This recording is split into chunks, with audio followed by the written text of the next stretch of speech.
Hello and welcome back to another episode of the Everyday Joy podcast. I'm your host, Ash Owen, and I cannot wait to find moments of joy with you today.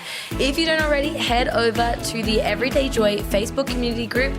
Tell us what you got out of today's episode once you've finished listening to it. Or join up if you aren't already. Become a part of all the fun.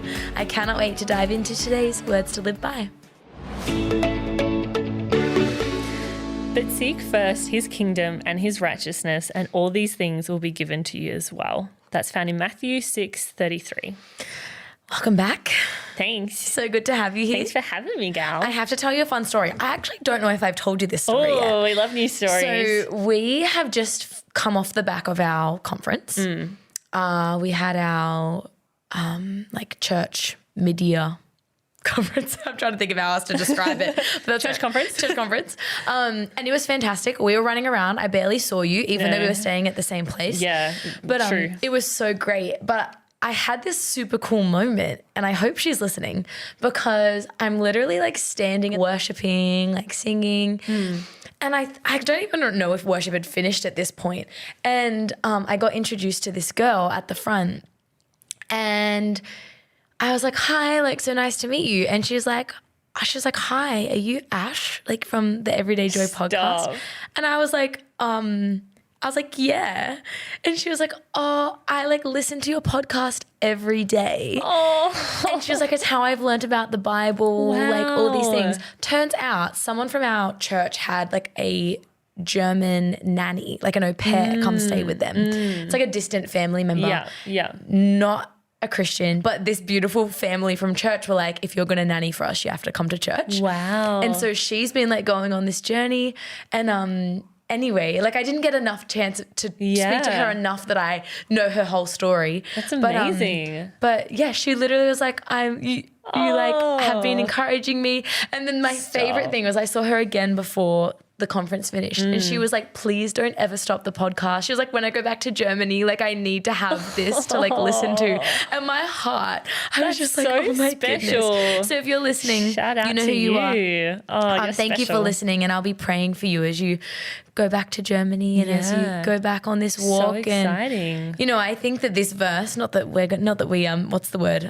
dedicate episodes to anyone, but I think that like when you think about being a new Christian, when you think about like walking that life with God, you know, this verse, but seek first his kingdom and his righteousness, and all things will be given to you as well.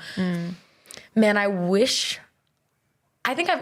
always sought God. I've always been a Christian. I've always loved Jesus, but I don't think I've ever prioritized him like I do now. Yes. And sometimes I wish I was more on fire for God, or I was more, sometimes I hate the word is on fire, but sometimes I wish I sought God's kingdom more as a young adult and as a teen, and didn't get embarrassed and didn't get nervous, and was bold to family members, and didn't get nervous about sharing God's good news with people. And so I think, this verse for me, it just shows me like how much, you know, I guess I've seen in my life that when I've sought God's kingdom, sometimes it can feel like a sacrifice, but it's always the best option. So true. And I think that, you know, at the end of the day, and I just keep having this like moment, and maybe I've learnt it from Tobes a little bit, is just like, at the end of the day, nothing else matters. Like honestly, at the end of the day, obviously, yes, family, yes, you know, all these things. Yes.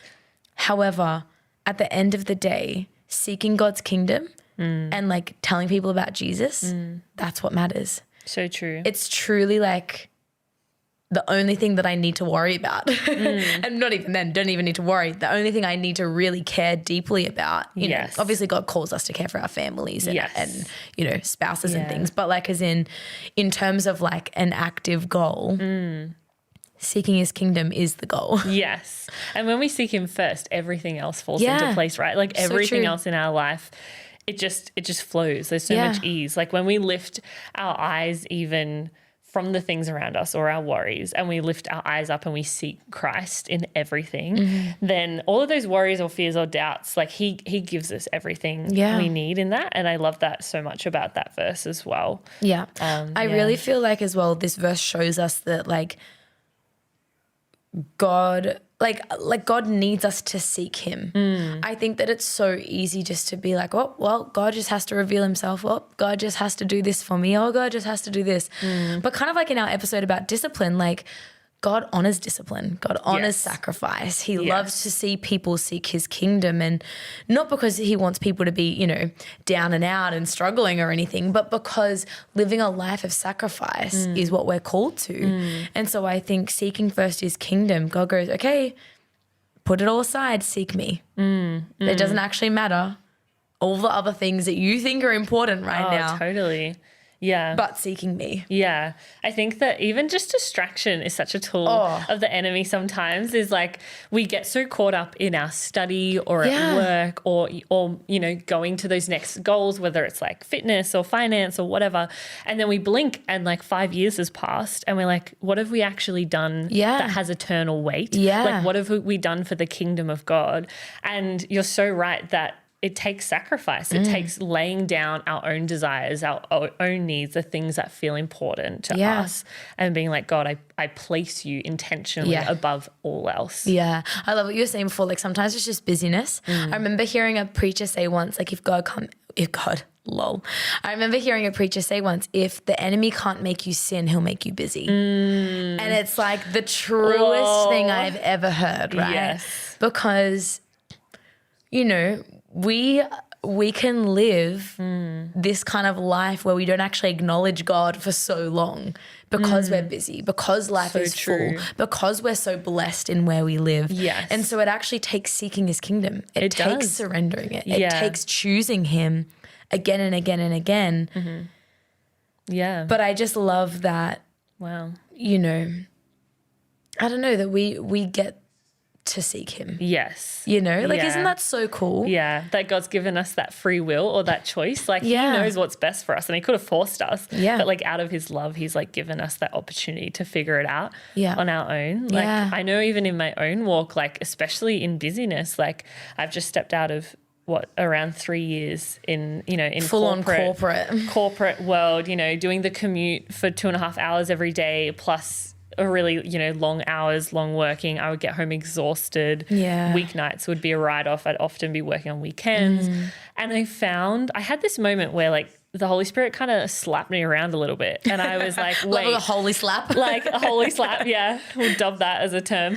But I just had this moment where I was like, where am I using my gifts that God has given me? I was thinking about the parable of, the master with the servants and giving these servants different gifts to go away and invest while he comes. And this one servant had just kind of hid his gifts, like all the talent in the ground and hidden it and hadn't multiplied that for in the kingdom is what Jesus was talking about there. And I was thinking about the gifts that God had given me and like my character and I was like, hang on, like what am I doing for the kingdom? Like, am I using this for, any sort of eternal purpose at all? And because of my busyness, I found myself, getting off the train, rushing to work, ignoring everyone around me. I wouldn't even say good morning to like a cleaner or the train person or whatever. And I became a shell of myself working towards something that didn't actually matter in an eternal perspective. And I had this moment of like, I'm not doing anything for the kingdom. Like, what am I doing? What am I using my gifts for? And it was nothing because I was so preoccupied with superficial things. Having that moment where God showed me that and being like, I've called you to more than that. And it did take sacrifice. It took, not everyone's called to make huge life-changing decisions. Yeah. But for me, I was like, I care more about my character and who I am and, getting to love on people like Christ loved us more than the busyness or the accolades that a fancy career in corporate could afford. Wow. We were kind of joking earlier how, we were saying that, when you applied for that job, you were actually meant to it was only for a traineeship, wasn't it? Yes. Yeah. So you kind of got this traineeship job. Yes. Oh, no, sorry. You explain the story. It was like a grad program. So when I was first looking at entering advertising, which is a very competitive industry, particularly as a creative, I was like, Lord, like fresh out of uni, it's really hard to get a job. And I was like, Lord, I have no idea what I'm doing. I've just moved into state for a job that I don't have. I have no money, like whatever. And I applied like last minute to this grad program that I found out that it wasn't even necessarily my dream, but it was like moving around different departments. It was a step in the right like, direction. Yeah, figuring it out. And I applied like the day before it closed, and then I found out that I got into the grad program, which was so cool. And then like literally the week before I started working, they were like, oh no, we're just going to give you your dream job, which was like, being a creative in advertising. Which isn't that nuts? Bizarre. You go from being like, I'm going to take the baby step, and God's like, no, here's your dream job. Here's like straight out of university. Yeah, totally. But we were kind of laughing because we were like, isn't it wild the way God does things, right? And, we were kind of saying, you've left that space now. When I look at what God's done in your life over the last few years, it's like God has really worked it all out. Like in the sense of we were kind of laughing. We're like, if you only got given the kind of, traineeship role, it might have taken you a lot longer to step into your dream job. Yes. And if it took you, let's say, another 3 years to step into your dream job, to then work towards something that you found out so quickly that you didn't love. It wasn't the right fit, And it's crazy that God goes, no. Even in the icky, even in the hard, like seeking his kingdom always ends up in a good place. Completely. And at the time, with works not working out and being really hard, you probably would have been like, Lord, this is the last thing I want right now. Like, this is hard. Yeah. But to kind of go, oh, like now with hindsight, seeing what God has done, it's pretty incredible. Yeah. Just to see the goodness of God. I think you're so right that I think that the fruits that God's given me from my time in that industry has been so beautiful. But also you're so right. Like if God hadn't fast tracked me into like the dream job immediately, it would have taken me so much longer to figure out that, hey, this isn't quite right. And so it's almost like God cared about me enough to give me the path that I needed. The hard couple stuff of years to figure it out so that I could really step into where he's called me to be. So and now cool. I have so much more time and so much more, this season of rest for me has been so beautiful because I can step into things like volunteering and really just being a good friend and being aware of, things and areas that I wasn't so good at because I was so consumed by the busyness and consumed by the things that didn't have eternal weight for God's kingdom. Wow. You're amazing. So cool. Matthew 6 verse 33, but seek first his kingdom and his righteousness, and all these things will be given to you as well. I love that Mahala was kind of saying not everyone is going to be called to just quit their job and leave. We're not saying that. But what we are saying is seeking God's kingdom is never a bad idea. The sacrifices, the frustrations, those teething pains of walking in what God has for you is never bad in the long run. Remember that next time you're making a decision or a sacrifice for God, that it all works out for good. Cannot wait to dive even deeper into the Word of God with you tomorrow, but until then, I pray you're able to find moments of joy.